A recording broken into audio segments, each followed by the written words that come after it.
हे hi everyone, कैसे हैं आप सब लोग। आई होप सब लोग बहुत अच्छे होंगे एंड मैं भी बहुत अच्छी हूँ। So today I am going to tell you how to move on this exam which is called NEET, और इस ट्रैप से हम कैसे बाहर निकल सकते हैं। इस वीडियो में आपको ऑल्सो शेयर करूँगी कि मेरी जर्नी क्या थी and will I take another drop for NEET 2026 and what is my plan B, what is my future plans. बहुत सारी क्वेश्चंस का मैं आंसर करने वाली हूँ इसी वीडियो में। So please guys watch this video till the end and please video में लास्ट तक बने रहना, क्योंकि आज मैं आपको बताऊँ तो मैंने अभी तक अपने चैनल पे 400 प्लस वीडियो डाली हैं एंड आज तक मैंने किसी भी वीडियो के लिए स्क्रिप्ट राइटिंग नहीं करी है। जब भी मैं वीडियो बनाती हूँ, जो भी मेरे मन में आता है, मैं आके यहाँ पे कैमरा ऑन करके बोलना स्टार्ट कर देती हूँ एंड जो भी मैं अपने वीडियो में बोलती हूँ वो मेरी खुद की पर्सनल फीलिंग होती है। बट दिस टाइम मैंने बहुत सारे टॉपिक्स नोट डाउन किए हैं इस डायरी में, आप देख ही सकते हो, क्योंकि मेरे को इतनी नेसेसरी लग रही थी ये वीडियो बनाना, क्योंकि मैंने अपने लाइफ में खुद नीट के लिए बहुत सारे ड्रॉप्स लिए हैं। मेरे जैसे बहुत सारे बच्चे हैं जो मेरे को रिपीटेड मोड में क्वेश्चन करते रहते हैं, दीदी आपका फ्यूचर प्लान क्या है। अभी तो आपका एम्स नर्सिंग में भी नहीं हुआ अनफॉर्चुनेटली स्कैम की वजह से, एंड जो भी रीज़न रहा हो, वट एवर रीज़न, तो अब तो एम्स नर्सिंग में भी नहीं हुआ, तो अब आपका फ्यूचर प्लान्स क्या है। एंड आप बोल रहे हो कि आप ड्रॉप भी नहीं लोगे, तो फिर आप आगे क्या करोगे, प्लीज़ हमें बताओ, क्योंकि मेरे जैसे बहुत सारे बच्चे हैं जो सेम सिचुएशन पे हैं एंड सेम फेज़ चल रहा है उनके लाइफ का भी। तो मैं सारा कुछ अपना शेयर करने वाली हूँ कि मैं फ्यूचर में क्या करने वाली हूँ, what is my plan B, what is my future plan, सारा कुछ मैं आपको इसी वीडियो में शेयर करूँगी। सो गाइज़ चलो स्टार्ट करते हैं। So let's begin the video. तो first of all guys, I know it's really hard to let go of something जिसको आपने अपने लाइफ के 4-5 साल दिए हैं, कि फिर चाहे वो जो भी हो, वेदर इट्स एन एग्ज़ाम और पर्सन और एनीथिंग एल्स, जिसको आपने अपने लाइफ के इतने सारे प्रीशियस टाइम दिए हैं, उसको छोड़ना बहुत ही टफ़ होता है। तो जैसे मैंने आपको खुद बताया कि मैंने भी इस एग्ज़ाम को अपने लाइफ के बहुत ही गोल्डन पीरियड जब मेरा चल रहा था, बहुत ही प्रीशियस ईयर जब मेरे चल रहे थे, वो ईयर मैंने इस एग्ज़ाम को दिए हैं जिसको आप नीट बोलते हो। तो अगर इसको ऐसे अगर आपका नहीं होता है, इतने ड्रॉप लेने के बाद भी आपका नहीं होता है, तो बहुत ही टफ़ होता है कि आप इसको स्विच करके किसी और फील्ड में जाओ, किसी और फील्ड में स्विच करो, किसी और चीज़ की अगेन प्रिपरेशन स्टार्ट करो। बट जो मेन थिंग होती है वो ये होती है कि आपको लाइफ में कभी कभी ऐसे डिसीज़न लेने पड़ते हैं जो हमारे लिए इम्पॉर्टेंट हो, हमारे करियर के लिए इम्पॉर्टेंट हो, और उस समय हमें अपनी सारी अटैचमेंट और सारी इन्फैचुएशन सारा कुछ छोड़ना पड़ता है, राइट। जैसे मैंने आपको बताया कि एक टाइम आता है जब आप बहुत ही डन हो जाते हो किसी चीज़ से, कि नहीं भाई अब मैं इसके आगे और तो बिल्कुल नहीं कर सकता हूँ। और ये मैं सारा चीज़ को रिलेट करके बता रही हूँ, भले आप ये किसी एग्ज़ाम के लिए सोचो या फिर किसी पर्सन के लिए सोचो, दोनों चीज़ों में ही ये रिलेट कर पाओगे आप। तो जब आप किसी इंसान को या फिर किसी एग्ज़ाम को आप अपने लाइफ के 4-5 साल देते हो, तो उसके साथ आपकी ऑफ कोर्स अटैचमेंट होती है, इन्फैचुएशन होता है कि भाई ये इंसान मेरे साथ रहे, या फिर इस एग्ज़ाम का अगर मैं प्रिपरेशन कर रहा हूँ तो मैं इससे एक अच्छा रिज़ल्ट दे के ही इस एग्ज़ाम से बाहर निकलूँ। बट अनफॉर्चुनेटली कभी कभी ऐसा नहीं हो पाता है, क्योंकि लक फैक्टर भी बहुत इंपॉर्टेंट होता है, बहुत इंपॉर्टेंट रोल प्ले करता है आपकी लाइफ में। तो मैं अपनी जर्नी स्टार्ट करती हूँ। मैं अपना एग्जांपल दे के ही आपको बताऊँगी कि मैंने क्या क्या फ़ेस किया इस एग्ज़ाम में, और मैंने कितने साल दिए हैं इस एग्ज़ाम को, और इसके बाद मेरा नहीं हुआ तो अब मैं इससे मूव ऑन करने की कोशिश कैसे कर रही हूँ। क्योंकि मेरे को बहुत सारे कमेंट आ रहे हैं कि दीदी मैं इस एग्ज़ाम से मूव ऑन कैसे करूँ। मैं फील्ड तो स्विच कर लूँगा, बट एक जो माइंड में वो हिट करेगा कि भाई मेरा इस एग्ज़ाम में नहीं हुआ, तो मैं उससे मूव ऑन कैसे कर पाऊँ, प्लीज़ मेरे को बताओ। तो मैं आज अपना एक्सपीरियंस आपको शेयर कर रही हूँ। तो लेट्स बिगिन, और मैं अपने ही जर्नी के थ्रू आपको समझाने की कोशिश करूँगी, मे बी आपको समझ आएगा। So first of all guys, जैसे मैंने आपको बताया कि मैंने भी दिए हैं इस एग्ज़ाम को, 3-4 साल आराम से दिया है मैंने इस एग्ज़ाम को, और उसके बाद एट द एंड मेरे को कोई भी रिज़ल्ट नहीं मिला। जैसा रिज़ल्ट मैंने एक्सपेक्ट किया था वैसा रिज़ल्ट मेरे को बिल्कुल भी नहीं मिला है।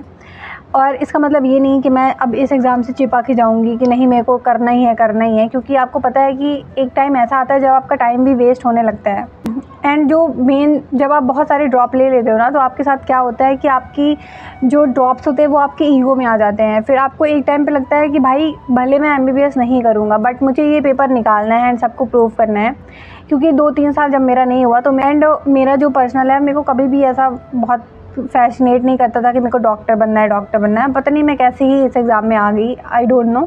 तो मैं जब 1-2 साल देने के बाद मैं फ़ेल हुई, तो मेरे को फिर ये बात मेरे ईगो में हर्ट करने लगी, भाई मुझे अब ये एग्ज़ाम निकालना ही है, भले मैं आगे जाके MBBS ना करूं, क्योंकि मेरे को कोई भी इतना लॉन्ग टर्म में पढ़ने का मतलब नहीं है। और आपको पता है कि मैंने अभी कल ही डॉक्टर अक्षता मैम का वीडियो देखा है कि अगर आप नीट क्रैक कर लेते हो उसके बाद से आपकी एक्चुअल जर्नी स्टार्ट होती है। ये नहीं है कि आप नीट क्रैक कर लिए तो आप फुल डॉक्टर बन गए, आप लाखों महीने कमा रहे हो। नो गाइस, नीट क्रैक करने के बाद भी आपको 8-10 साल, कम से कम 10 साल आपको लगेंगे आपको फुल डॉक्टर बनने में, तब आप एक अच्छी खासी सैलरी कमा पाओगे। अदरवाइज़ कोई मेरे जैसा इंसान है कि मेरे को ये है कि मैं कोई भी एग्ज़ाम क्रैक करूँ तो मैं सीधे जॉब करूँ, मेरे को अगेन फिर से पढ़ने का 4-5 साल मैं फिर से पढूँ, उतना हिम्मत नहीं बचा है मेरे अंदर, तो मैं तो नहीं कर पाऊँगी। Because I am also going through the same phase, और मैं आपको समझ सकती हूँ कि आप क्या फ़ील कर रहे होगे। तो यार मैंने कहीं सुना है कि अगर आप अपनी एनर्जी किसी गलत फील्ड में लगाते हो, किसी गलत एग्ज़ाम में लगाते हो, वहाँ पे आपको सक्सेस नहीं मिलती है, और आपको चाहे आप जितनी भी मेहनत कर लो वहाँ पे आपको सक्सेस नहीं मिलेगी, क्योंकि आप अपनी एनर्जी ही किसी गलत फील्ड में लगा रहे हो जिस चीज़ के लिए आप बने ही नहीं हो, राइट। तो मेरे को भी सेम ऐसा ही फील होता है, क्योंकि मेरे को इतना कुछ खास इंटरेस्ट है भी नहीं डॉक्टर के फील्ड में। जैसे मैंने आपको बताया कि मैं इतना लॉन्ग टर्म में कभी पढ़ नहीं सकती हूँ। मेरे को ये है कि मैं जल्दी से जॉब करूँ, जल्दी से पैसे कमाऊँ, राइट। जो फैक्ट है मैं वो आपको बता रही हूँ। तो मैं इतने लॉन्ग टर्म में अगेन पढ़ाई नहीं कर सकती हूँ, तो मेरे को इतना कुछ इंटरेस्ट नहीं था इस फील्ड में। बट अनफॉर्चुनेटली मैंने बहुत सारे ड्रॉप लिए, पता नहीं आसपास कोई समझाने वाला भी नहीं था कि नहीं आपको इतने ड्रॉप नहीं लेने चाहिए, तो मैंने खुद से ड्रॉप लेती गई मैं। और लास्ट में 1-2 साल में जब सीरियस हुई तो फिर उसके बाद मैं स्कैम में फंस गई। और आपको पता है 2024 में कितना बड़ा स्कैम हुआ, फिर 2025 में पेपर ही ख़राब हो गया। तो एक तरह से हम ये इशारा भी समझ सकते हैं भगवान का कि वो नहीं चाह रहे हैं कि आप इस फील्ड में कुछ करो। एंड अगर आपने नीट नहीं निकाला है तो इसका मतलब ये नहीं है कि आप कुछ लाइफ में कर नहीं पाओगे। इसके अलावा भी आप बहुत अच्छा कर सकते हो, किसी और फील्ड में बहुत अच्छा कर सकते हो। तो आपको एक टाइम के बाद इस फील्ड से मूव ऑन करना चाहिए, क्योंकि अगर आपका नहीं निकल रहा है तो आपको छोड़ना चाहिए, क्योंकि आपको जो अटैचमेंट है उससे ज़्यादा कहीं ज़्यादा इंपॉर्टेंट आपका करियर है। क्योंकि अगर आप इसी एग्ज़ाम में फंसे रहोगे और आपका नहीं निकलेगा, आपके मान लीजिए 6-7 साल बर्बाद हो जाते हैं, तो फिर आपको बाद में बहुत ज़्यादा रिग्रेट होता है और आपको दोबारा वो साल वापस मिलते भी नहीं हैं। एंड बहुत सारे लोग मेरे से ये भी पूछते हैं कि दीदी how many drop should be take, तो हम कितने ड्रॉप मैक्सिमम ले सकते हैं। तो गाइज़ मैं बोलती हूँ कि आप 3 से 4, 3 ड्रॉप तो आप मैक्सिमम लो, 4 भी नहीं बोलूँगी मैं, 3 ड्रॉप आप मैक्सिमम लो। क्योंकि नीट निकालने के बाद भी आपको 8 से 10 साल अगेन पढ़ना पड़ेगा। तो अगर आपकी 4-5 ड्रॉप हो जाते हैं तो आपकी एज भी बढ़ती जाती है बट अगर आप नीट ही 24-25 साल में निकाल रहे हो तो फिर आप सोच सकते हो कि आप फुल डॉक्टर कब तक में बन जाओगे। और एक टाइम पीरियड होता है जब हम बहुत यंग रहते हैं तो हमारे अंदर एनर्जी भी बहुत ज़्यादा होती है, हम कुछ भी करने के लिए तैयार हो जाते हैं। But at the period of time हमारी एनर्जी भी कम होती जाती है, हमें वही चीज़ें बार बार करने का मन नहीं करता है, क्योंकि आप कितने साल ही पढ़ सकते हो। और आप अपने आसपास के लोगों को भी देखते हो, वो भी बहुत इंजॉय करते रहते हैं, तो आपको भी मन करता है कि भाई मैं भी इनके जैसा इंजॉय करूँ, मैं कब तक की पढ़ाई में घुसा रहूँगा, राइट। तो एक सैचुरेशन आता है जब आपका पढ़ने का मन नहीं करता है। बट डॉक्टर फील्ड एक ऐसी है कि आपको लाइफ टाइम ही मेरे को लगता है कि पढ़ना पड़ता है। तो मैं तो ये बोलूँगी कि आप 3 से ज़्यादा ड्रॉप कभी मत लो, और अगर आपका नहीं हो रहा है तो प्लीज़ आप फील्ड स्विच करो, इसमें कोई भी बुरी बात नहीं है। नेक्स्ट क्वेश्चन आता है, वो आता है दीदी क्या हम लोग को प्लान बी रखना चाहिए, should I have plan B और नॉट। तो गाइज मेरा जो सजेशन है, you should always have a plan B, because हमें कभी भी पता नहीं होता कि नीट में क्या हो जाएगा, क्योंकि आपको पता है कितना कंपटीशन है, 24-25 लाख बच्चे एग्ज़ाम दे रहे हैं और सीट इतनी कम है, गवर्नमेंट कॉलेज इतनी कम है। तो मेरे हिसाब से कि you should always have plan B, आपको हमेशा अपने पास प्लान बी रखना चाहिए। वो कुछ भी हो सकता है, आप जब भी नीट में ड्रॉप लेना स्टार्ट करो, आप किसी कॉलेज में एडमिशन ले लो ग्रेजुएशन के लिए, क्योंकि आप अगर 3 ड्रॉप लेते हो तो 3 ड्रॉप जब तक आप लोगे तब तक आपका इधर ग्रेजुएशन भी कंप्लीट होता जाएगा और आपको पता भी नहीं चलेगा। उसके बाद ग्रेजुएशन के बाद भी आप बहुत सारा कुछ कर सकते हो, बहुत सारी फील्ड है जिसमें आप नीट को छोड़ के बहुत सारे फील्ड में आप सर्च कर सकते हो, आप देख सकते हो कि आप और किस फील्ड में ज़्यादा अच्छा कर सकते हो। तो आपको प्लान भी ज़रूर रखना चाहिए, क्योंकि मैंने भी प्लान भी रखा था और मैं इतना लकी समझ रही हूँ खुद को प्रेजेंट टाइम में कि at least I have a degree जो मैं जिसको यूज़ करके अपने आगे कुछ कर सकती हूँ। मेरे पास मैंने BSc मैंने कंप्लीट कर रखी है, तो मैं उसमें आगे मास्टर्स कर सकती हूँ। उसमें मास्टर्स करने के बाद भी आपके बहुत सारे एग्ज़ाम्स होते हैं, तो उसको आप दे सकते हो। यही बोलूँगी प्लीज़ आप प्लान बी ज़रूर रखो।